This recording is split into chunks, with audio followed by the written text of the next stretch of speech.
तो यार कैसे हो ड्रैगन बॉल के चाहने वालों। दोस्तों ड्रैगन बॉल में जब भी कोई नया कैरेक्टर इंट्रोड्यूस होता है और जब राइटर्स उस कैरेक्टर को पावरफुल दिखाते हैं तब हम सभी ड्रैगन बॉल फैंस के दिमाग में यह सवाल जरूर आता है कि क्या वो कैरेक्टर जिसको इंट्रोड्यूस किया गया है वो गोकू और वेजिटा को हरा पाएगा या नहीं, या फिर किसी कैरेक्टर के पावर स्केल को बहुत ज्यादा हाई दिखाया जाता है। तब हम सभी ये सोचने लग जाते हैं कि क्या गोकू और वेजिटा इस कैरेक्टर को हरा पाएंगे। और जब उस कैरेक्टर के पास कुछ ऐसी स्किल्स, कुछ ऐसी टेक्निक्स सामने निकल कर आती हैं जिनको ना तो हमने कभी देखा है और ना ही हमने कभी उनके बारे में सुना है, तब हम सभी का इंटरेस्ट उस कैरेक्टर में बहुत ज्यादा बढ़ जाता है और हम सभी उस कैरेक्टर के बारे में और ज्यादा जानने की कोशिश करने लग जाते हैं। अब एग्जाम्पल के लिए हम ग्रेनुला गैस एलेक, जो कि ग्रेनुला और गैस को यूनिवर्स का पावरफुल वॉरियर बनाने का जिम्मेदार था, और फ्रीजा। अब फ्रीजा के बारे में तो हम सभी को पता ही है कि फ्रीजा कौन है,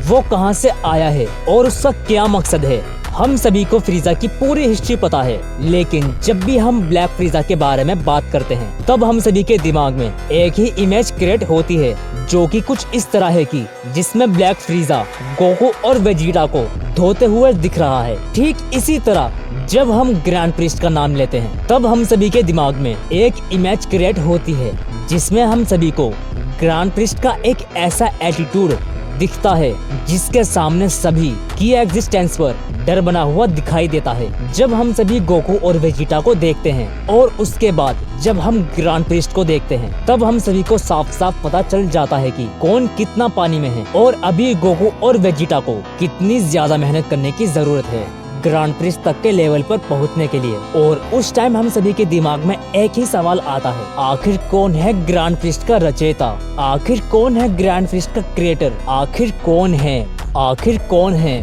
फादर ऑफ ऑल एंजल्स का भी फादर। अब ऐसी तो बात नहीं है कि ग्रैंड प्रिस्ट को जेनो ने ही बनाया होगा, क्योंकि यह चीज तो बहुत ज्यादा इलॉजिकल है। अब आखिर कौन है ग्रैंड प्रिस्ट का फादर और उसका क्या नाम है, क्या वह जिंदा भी है और आखिर जिंदा है भी तो है कहाँ। वेल, आज के इस वीडियो में हम सभी पता लगाएंगे कि आखिर कौन है ग्रैंड प्रिस्ट का फादर, क्या वो एग्जिस्ट करता है भी या नहीं, और आखिर वो दिखता कैसा है। इस बिगेस्ट मिस्ट्री का पता लगाने के लिए हम सभी को जाना होगा ड्रैगन बॉल की उस अल्टरनेटिव डायमेंशन वाली टाइमलाइन में जहां पर मल्टीवर्स 20 के अंदर कुछ अलग हो रहा है। और हाँ, मैं तुम सभी को पहले ही क्लियर कर दूं कि यह वीडियो एक नॉन कैनन वीडियो है, तो इसको कैनन की स्टोरी से बिल्कुल भी कंपेयर मत करना। तो ड्रैगन बॉल अल्टरनेटिव यूनिवर्स की कहानी कुछ ऐसी है कि गॉड किलर अल्ट्रा वेजिटो को लूसिफ ने डीमन रियल्म के अंदर कैद करके रख दिया है। अब बेसिकली डीमन रियल्म एक ऐसी जगह है जहाँ पर बस डीमन ही एग्जिस्ट करते हैं। डीमन रियल्म कुल मिलाकर 12 सेक्टर में डिवाइडेड है, जिसमें सेक्टर 1 का डीमन उस पूरे डीमन रियल्म का ओमनी किंग है। जैसे जेनो इमॉर्टल रियल्म में 12 यूनिवर्सेस का ओमनी किंग है, ठीक उसी तरह डीमन रियल्म का सेक्टर 1 का डीमन उस पूरे डीमन रियल्म का ओमनी किंग है, यानी कि dark omni king. Demon realm कुछ पिरामिड जैसा शो होता है क्योंकि यहाँ के पावर लेवल उल्टे हैं। खैर, हमारा टॉपिक था ग्रैंड प्रिस्ट के फादर को ढूंढना, तो मैं इसी पर ज्यादा फोकस करूंगा। वैसे अगर तुम सभी बोलो तो मैं एक फुल डेडिकेटेड वीडियो ला सकता हूँ डीमन रियल्म के ऊपर। वैसे मैं तुम सभी को बता दूं कि डीमन रियल्म का एक दिन इमॉर्टल रियल्म के 100 साल के बराबर होता है और वहाँ की ग्रेविटी भी बहुत ज्यादा होती है। अब अगर वेजिटो को दोबारा इमॉर्टल रियल्म के अंदर जाना है तो उसे सेक्टर 1 के डीमन को हराना होगा, और सेक्टर 1 का डीमन उस रियल्म का ओमनी किंग है। तो जब वेजिटो जैसे तैसे करके सेक्टर 1 में पहुंचता है तो उसकी मुलाकात और किसी से नहीं बल्कि ग्रैंड प्रिस्ट से होती है। अब तुम सभी यह सोच रहे होगे कि क्या ग्रैंड प्रिस्ट ही डीमन रियल्म का ओमनी किंग है, क्या वो ही सेक्टर 1 का डीमन है? तो देखो, ऐसा बिल्कुल भी नहीं है। ग्रैंड प्रिस्ट ओमनी किंग नहीं है, बल्कि ग्रैंड प्रिस्ट वहाँ पर इसलिए है क्योंकि ग्रैंड प्रिस्ट ने ना चाहते हुए भी एक दैवीय अपराध कर दिया था, जिसके चलते हायर सुपीरियर गॉड्स ने उसे डीमन रियल्म के अंदर फेंक दिया। अब वेजिटो वहाँ पर जाता है, वहाँ पर वो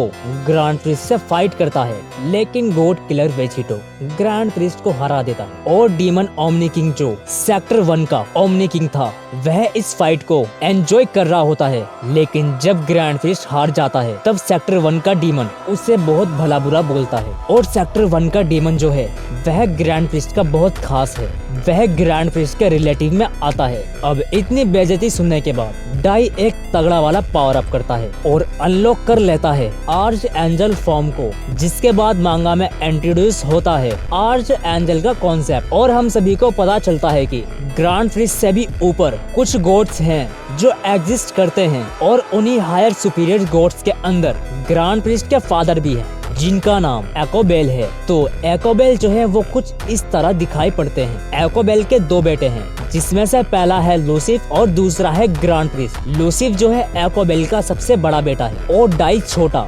जिस टाइम एकोबेल ग्रैंड प्रिस्ट की पोजीशन से रिटायर हो रहा था, तब जो ग्रैंड प्रिस्ट की पोजीशन पर बैठने वाला था वो और कोई नहीं बल्कि लूसिफ था। और एकोबेल के साथ साथ जियोना के जो मदर फादर थे उनको मल्टीवर्स 20 से हटाकर एकोबेल के साथ किसी और रियलिटी में शिफ्ट कर दिया गया। अब उन्हें वहाँ पर किसने भेजा, यह अभी तक एक मिस्ट्री है। लूसिफ कभी भी डाई की पोजीशन पर नहीं बैठना चाहता था, बल्कि उसके इरादे कुछ और ही थे। अब जो कि लूसिफ आजाद हो चुका है, तो उसका प्लान यह है कि वो इमॉर्टल रियल्म को और डीमन रियल्म को मर्ज करना चाहता है। और जब वो ऐसा करने में कामयाब हो जाएगा, तब उसकी ताकतें एकोबेल जितनी हो जाएंगी, जो कि उसका फादर है। और लूसिफ के दिमाग में कुछ ऐसा चल रहा है जो पूरे मल्टीवर्स के लिए सबसे बड़ा खतरा है। अब वो क्या है, वो तुम सभी को इसके नेक्स्ट चैप्टर में पता चलेगा। क्या तुम सभी इसका नेक्स्ट पार्ट चाहते हो? अगर हाँ तो मुझे कमेंट बॉक्स में लिखो यस। तो मेरे दोस्तों आज के लिए बस इतना ही। जैसा कि तुम सभी को पता चल ही गया